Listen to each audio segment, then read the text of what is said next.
At a time when cars with internal combustion engines are being stigmatized and even the most storied sports car brands are kowtowing to the sterile dictates of electric cars, virtual driving is increasingly becoming a refuge.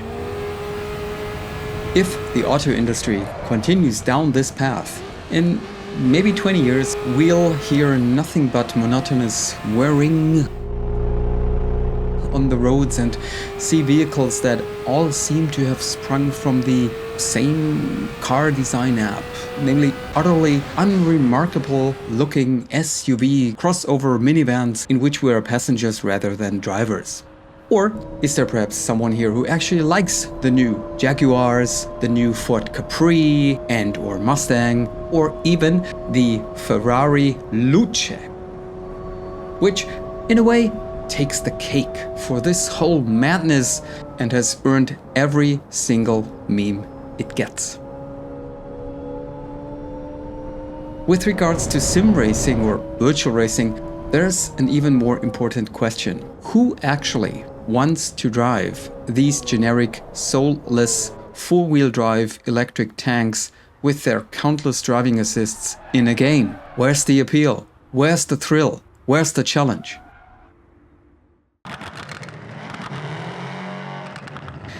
Yep, maybe it's me, maybe I'm old or part of a dying breed, but for me, owning and driving a car has always been an emotional affair first and foremost. For 10 years, my daily driver has been a Seat Leon Cupra ST, a 2-liter turbo, 265 HP, a sportive station wagon, one would say, which allows me to have some fun on the road and while driving, and also to transport my kids and some stuff in the trunk.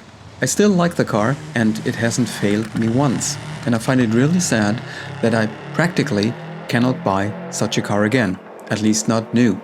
Then there are the Lotus Elise, the E30 BMW M3, as well as several Porsche 911, including the GT3 RS, that I had the chance to drive.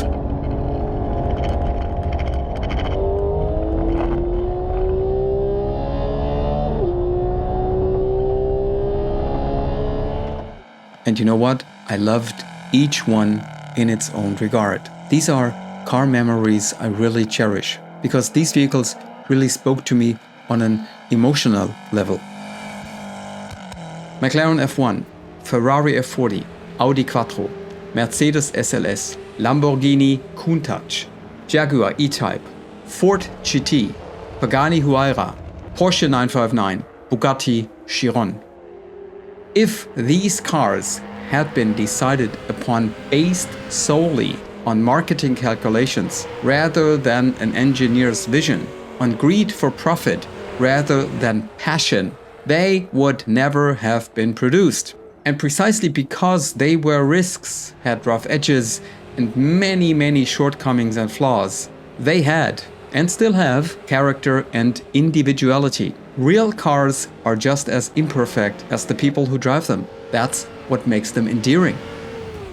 Forza Horizon and Gran Turismo are also wonderful games because they celebrate car culture like no others. Every car model is a small declaration of love to car history, to technology, to designers and engineers, to all car aficionados. And just like in real life, the multitude of tuning options allows for an even deeper connection.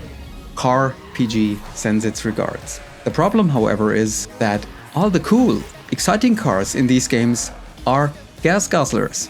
Electric cars, on the other hand, are boring. Many are even ugly, and no one wants to drive or tune them. Yet, they are the automotive present and supposed future.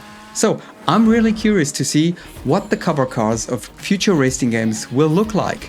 Ask yourself, would it appeal to you if the Ferrari Luce graced the cover of the next Forza Horizon? So since cars with internal combustion engines are a dying breed, it's racing games like these, as well as true sims like Assetto Corsa, Automobilista or rFactor, which are becoming guardians of automotive culture, living interactive vaults of car history. I will most likely never drive a Tatra 87, a Lambo Miura, a Ferrari 288 GTO, or a Bugatti Veyron in real. But in the game, I can at least experience it virtually and get a feel for it. And yes, I love the razor-sharp, throaty and metallic wail and whine of flat sixes, as well as the more aggressive tone of their V6 brothers. I adore the angry, crackling and authoritative rumbling of 8 cylinders.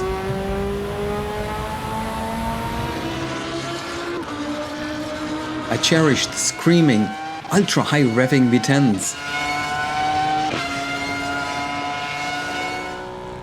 as well as the distinctive, smooth mechanical symphony that only a V12 can produce. And I adore the challenge of driving each one as it demands, with all its quirks and little flaws. Imperfection is likable, diversity is exciting. And you know what? All in all, it's a really ironic situation, because while society calls for ever more diversity and individuality, cars, on the other hand, are becoming increasingly uniform, standardized, and characterless. Again, maybe I'm just a relic, but I stubbornly refused to judge cars with the same cold pragmatism as I would a dishwasher. So, with regards to cars, please let's stay emotive. No pun intended.